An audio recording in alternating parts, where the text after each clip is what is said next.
I'm going to teach you how to get the absolute value in Excel in under 2 minutes. If you need to convert a number to its absolute value and remove any negative sign, the ABS function is what you need. Let's get started. Here we have a table of numbers, both positive and negative. We'll use the ABS function to get their absolute values. To get started, let's begin by entering the ABS command. The ABS function takes a single parameter. This parameter is the number you want to convert to an absolute value. In our example, we'll select cell B2, which contains a number.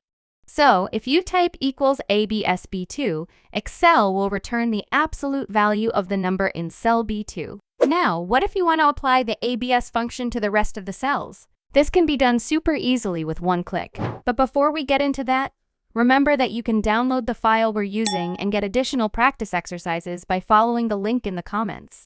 Also, if there's a specific Excel topic you want to learn about, just leave it in the comments section. And if you're finding this video useful so far, please give it a like. It only takes a second and really helps the channel. Now, let's continue. To apply the ABS function to the rest of the cells, simply double-click the bottom right corner of cell C2 and the formula will automatically fill down. And there you have it.